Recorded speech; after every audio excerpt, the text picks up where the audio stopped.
નમસ્કાર, હું રાહુલ વેગડા એશિયાના સૌથી જૂના અખબાર મુંબઈ સમાચારના ડિજિટલ પ્લેટફોર્મ પર આપનું સ્વાગત કરું છું. ચાલો જોઈએ આજની મુખ્ય હેડલાઇન્સ. કેન્દ્રીય નાણામંત્રી નિર્મળા સીતારામન ઇટલીમાં એશિયાઈ વિકાસ બેંકની બોર્ડ ઓફ ગવર્નન્સની 58મી વાર્ષિક બેઠકમાં ભાગ લેશે.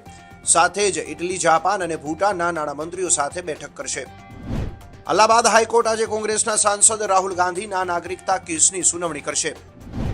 ભારત પાકિસ્તાન તણાવ અંગે ચર્ચા કરવા માટે આજે યુએસ સુરક્ષા પરિષદની બેઠક યોજાશે. ભારતની પ્રથમ world audio visual entertainment summit એટલે કે વેવ્સ 2025નું મુંબઈના જીઓ વર્લ્ડ કન્વેન્શન સેન્ટર ખાતે સમાપન થયું. મુંબઈના પેડર રોડ પરના એક કાપડના શોરૂમમાં વહેલી સવારે 6:30 વાગ્યે આગ લાગી હતી.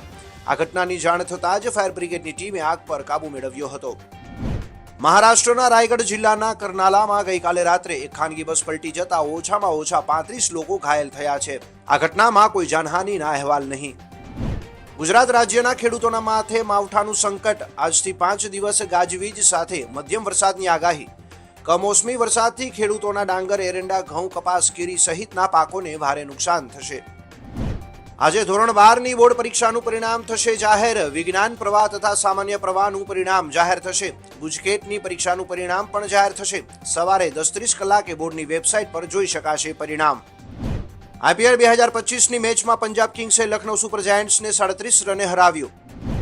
તો આ હતી આજની મુખ્ય હેડલાઇન્સ. આવા જ માહિતીસભર વિડીયોઝ અને મહત્વની અપડેટ્સ માટે જોતા રહો મુંબઈ સમાચારનું ડિજિટલ પ્લેટફોર્મ.